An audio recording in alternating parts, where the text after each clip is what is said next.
So this is the Mechanics Homework Booklet question 1, and it's an interesting question that yes, it's a mechanics context, but an awful lot of the marks is actually about the practical skills. It is important to remember that in the AS exams on the second paper, a large number of the marks will be based around the practical skills.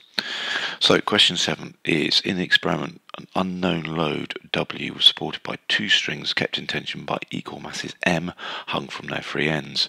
So we can see the setup here, with each string passing over a frictionless pulley. The arrangement was symmetrical and is shown in figure 1. So that's what we're looking at. X is the distance between the two pulley centres, is the distance between the two edges of the pulleys, and Y is the length from W up to where the string reaches the pulley. Distance X was kept constant, length Y was measured for different values of M, and we're told here the different we're told the distance X was kept at was 0.500 of a metre. That's going to be important, the fact that it's 0.500, that's telling us that it's worse, plus or minus 0.001 of a metre for an uncertainty. We're then given the forces in a force diagram. Here are the forces acting on, how do they describe it? The point at which the strings are attached to the load. So at the point where the strings are attached to the load, I've got the weight pulling downwards, and I've got the mg forces due to the weight of the masses, so the tensions, which are equal to mg, pulling up symmetrically about that at an angle of theta from the vertical. And the first thing we're asked to do is, by resolving the forces vertically, show that. So it's important it shows. I've got to be really careful that I'm really explaining what I'm doing, giving all my steps. Show that M is equal to W over 2g cos phi.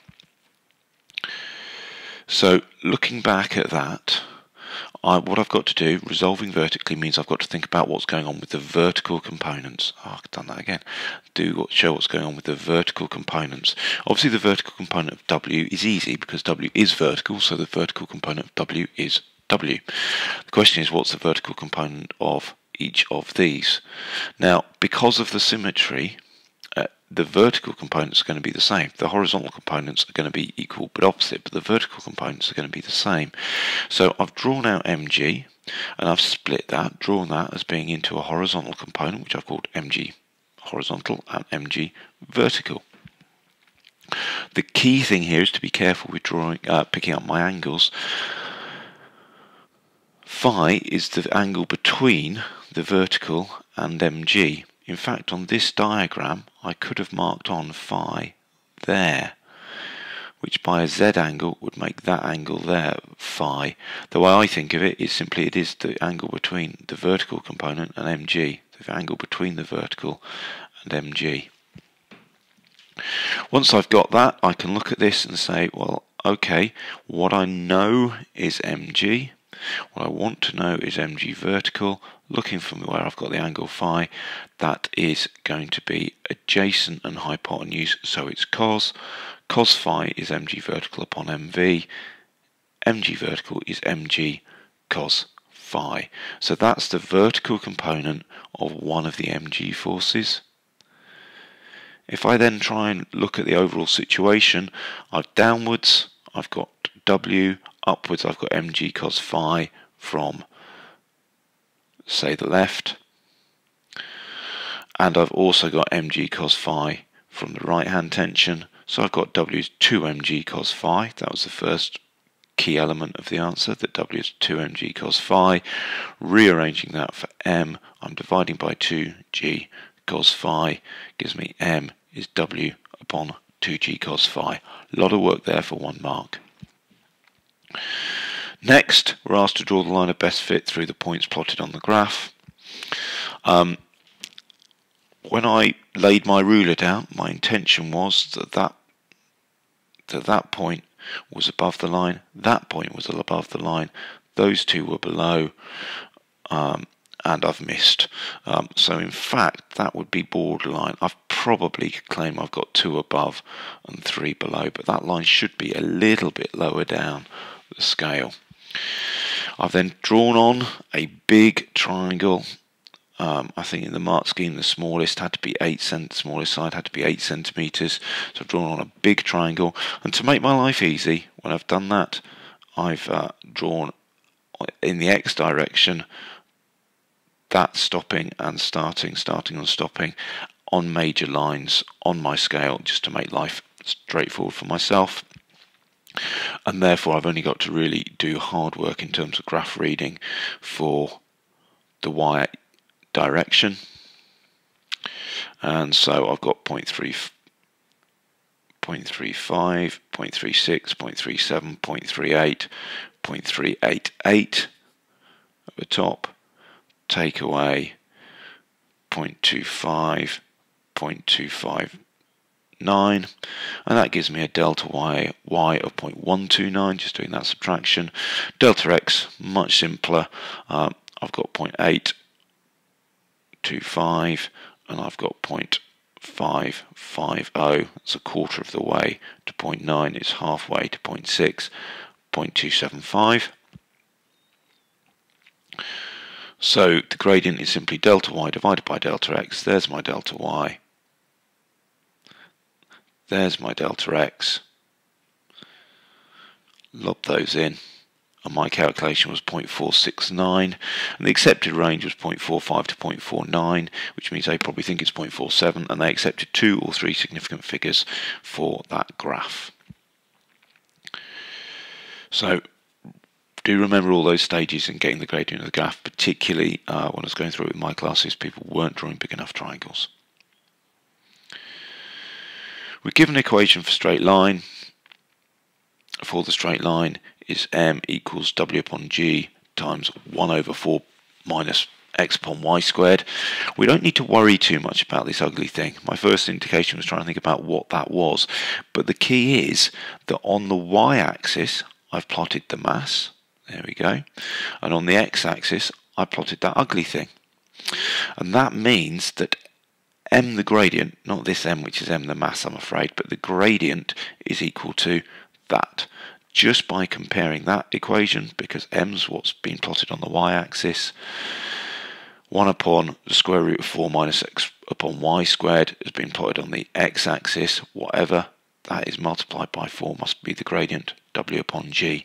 Incidentally, we would have expected a y-intercept of 0, but the axes don't go back there. So given a value of g, we're asked to determine a value for w. Well, I know that the gradient is w upon g. I didn't use m because of that confusion. Gradient is w upon g, which means w is gradient times g, the gradient times 9.81. So what we needed there was your value for the gradient times 9.81, and for me that worked out as 4.60, and there was a mark there for newtons. Again, they accepted 2 or 3 significant figures at that point because they'd accepted 2 or 3 at the previous. All the graph skills really based around the practical skills being brought in there. Now we're going to do some uncertainty work. So when m was 0.300 over kilogram, y was 0.400 meters. We're asked to calculate the percentage uncertainty in x upon y squared. That is, as you can see there, x divided by y all squared at that point. So first thing I've got to do is to think about the absolute uncertainties. The absolute uncertainties, these are 2 measurements, okay? So I've got to, if I flick back, this is going to do the computer's head in when it's trying to work out the graph.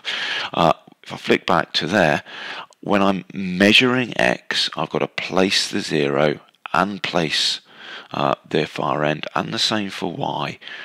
And the accepted idea is that you could be half of a smallest division out at each end. So for a measurement like these, you could be a whole smallest division out at that overall because it's half the smallest division at each end. I've got y as 0.400 meters, x we saw earlier right at the beginning was 0.500 meters. So we've got absolute uncertainties of one place in the last decimal place that's been given. That's indicating that we're reading to the nearest millimetre because tens of centimetres, centimetres, millimetres. Therefore, we've got uncertainties of there.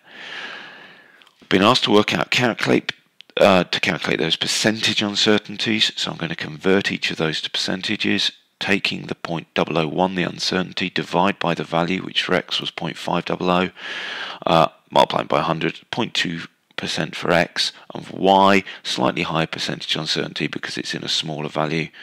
I can't believe I've written that rubbish there. 0.001. Let me just pause. That's better. So for the percentage uncertainty in y, the uncertainty of 0.001 divided by 0.400 times 100 is 0.25%.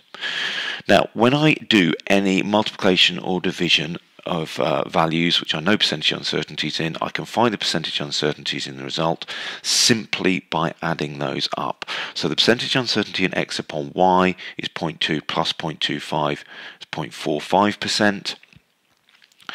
And then when I'm doing x divided by y all squared, what I'm doing is I'm multiplying x upon y by x upon y.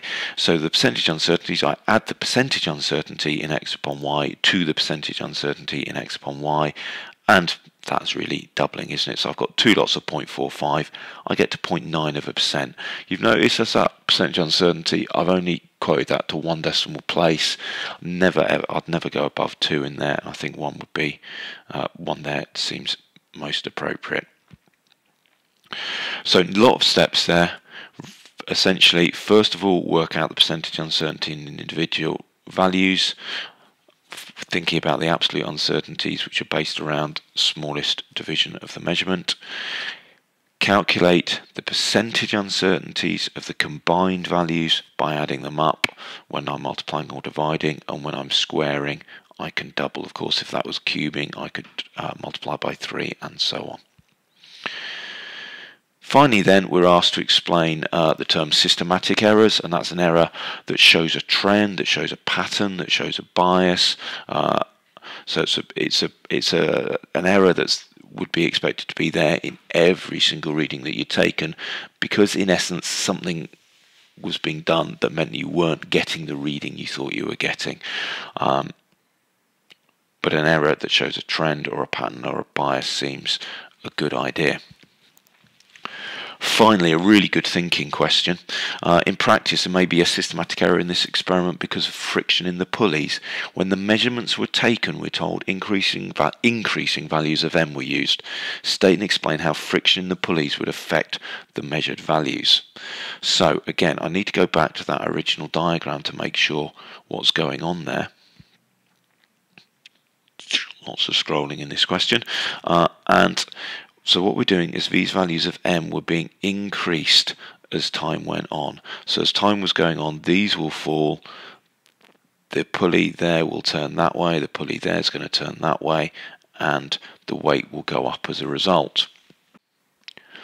Now, any friction in the pulley is going to stop them turning as far as they should. It's going to meet the weight. The masses here don't fall as far as they should, and W doesn't shrink, W doesn't go up as far as it should, and Y doesn't get as small as it should. So the measured values with friction, the measured values of Y are going to be too large. So scroll back down. We're going to end up with Y being larger than it should be because friction is opposing the weight. That's going to happen every time I add masses on. Quite apart from the question that's asked here, it struck me that there's an interesting question, which is how could we reduce that effect? And I think what we could do would be to have loaded it up in the first place, which would give us values of y that were too large, and then we could have repeated the readings, but going through an unloading phase, which would have made y values too small each time. Maybe repeat that a couple of times, and hopefully would have averaged out some of that systematic error. On the whole, you can't average out systematic errors because you're getting it every time. But if I know, but while I'm loading, I'm getting a systematic error that's making y too large, if I can do it by an unloading method, taking the masses off, each time, making m smaller each time, I would get a systematic error which would make y too small. Then I can average across those two. So that's the Mechanics Homework Booklet, question 7.